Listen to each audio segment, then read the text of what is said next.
அல்லாஹ் ஒரு சமுதாயத்தை மாற்ற மாட்டான். ஒரு சமுதாயத்துடைய நிலைமையை எல்லாம் மாற்ற மாட்டான் எதுவரை அவர்கள் தன்னுடைய நிலைமையை மாற்றாதவரை.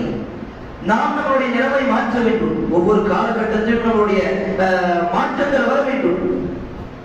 ஒரு இளைஞர்களுடைய கூட்டம் இருக்க வேண்டும். படிப்பின் பக்கம், ஒரு போரின் பக்கம், ஒரு இஸ்லாத்தின் பக்கம், ஒரு மார்க்க கல்வியின் பக்கம், ஒவ்வொரு இடத்திலும் இளைஞர்கள் கூட்டம் இருக்க வேண்டும். ஆனால் இன்று நமக்கு இஸ்லாத்தை விட்டு தூரமாகிட்டு பள்ளிவாசலுக்கும் நமக்கும் தொடர்பு கிடையாது. குர்ஆனுக்கும் நமக்கும் எந்த விதமான தொடர்பும் கிடையாது. அல்லாஹ்வுக்கும் நமக்கும் இருக்கக்கூடிய தொடர்பு கஷ்டம் வந்தால் அல்லாஹ்வை கூப்பிடுவோம். அந்த கஷ்டத்தை சரி செய்யவில்லை என்று சொன்னால் அதை அல்லாஹ் நாங்கள் ஏசுவோம். இப்படிதான் நம்மளுடைய நிலைமை. வாலிபர்களுடைய நிலைமை என்ன? அல்லாஹ்வை மறந்து விட்டோம். ரசூலுல்லாஹ்வுடைய வாழ்க்கை எதுவும் தெரியாது. ரசூலுல்லாஹ்வுடைய வாழ்க்கையில் வரக்கூடிய சம்பவத்தை அல்லாஹ் எப்படி பாதுகாத்திருக்கிறான் அதை பற்றி நமக்கு எதுவும் தெரியாது. ஆனால் அந்த மனிதன், அந்த நடிகன் என்ன செய்தான், எவ்வளவு கஷ்டப்பட்டிருக்கிறான் எதெல்லாம் நமக்கு தெரியும். ரசூலுல்லாஹ் நமக்காக எவ்வளவு கஷ்டப்பட்டாங்க, நமக்காக எவ்வளவு பிரார்த்தனை செய்தாங்க, நமக்காக எவ்வளவு கண்ணீர் சிந்தினார்கள், ரசூலுல்லாஹ் நமக்காக செய்த எவ்வளவு சிபாரிசுகள், எவ்வளவு துஆக்கள் இருக்கிறது அதெல்லாம் நமக்கு தெரியாது.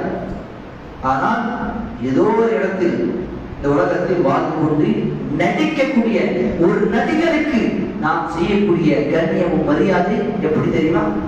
ஒரு நேற்று வந்த நியூஸ் தான். கேரளாவில் இருந்த ஒரு நடிகனுக்கு அவ்வளவு கூட்டம்.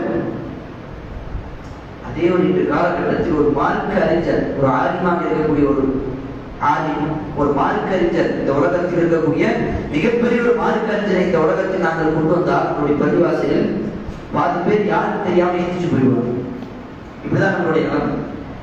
அவர்கிட்ட இருக்கக்கூடிய அந்த ஹிதாயத், அவர்கிட்ட இருக்கக்கூடிய அந்த கல்வி, அல்லாஹ் அவர்களிடம் இருக்கக்கூடிய அந்த சிறப்பை அல்லாஹ் எப்படி சொல்லியிருக்கிறார்?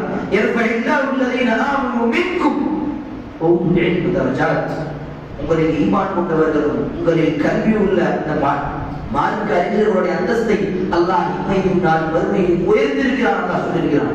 ஆனால் நம்முடைய பார்வையில அவர்களுக்கு மரியாதையே கிடையாது. இமாம் அவர் பாட்டு பேசாம பள்ளிவாசல் இருக்கு. அவருக்கு என்ன வேலை உலகத்துல? வெளியே சுத்த போனா, வெளியே எங்கேயாச்சும் போனா இமாமா இருந்து வெளியே போறீங்க. ஒரு மார்க்க அறிஞராக வியாபாரம் பார்த்தா ஆதினா வியாபாரம் பார்க்கலாமா கேள்வி கேட்கும். அப்போ ஒரு மார்க்க அறிஞர் நம்முடைய பார்வை எப்படி இருக்கிறது? அவர் முழுமையாக பள்ளிவாசல் மட்டும்தான் இருப்பாரு. அவருக்கு இந்த சமுதாயத்தில் எந்த விதமான தொடர்பும் கிடையாது. அதனால தான் நம்முடைய பிள்ளைக்கு ஒரு ஆத்மாக, ஒரு ஹாஃபிஸாக நாங்கள் ஆக்குவதற்கு ஆசைப்படுவதும் கிடையாது. இதுதான் காரணம். ஏன்? மார்க்க அறிஞருக்கு மதிப்பு கிடையாது.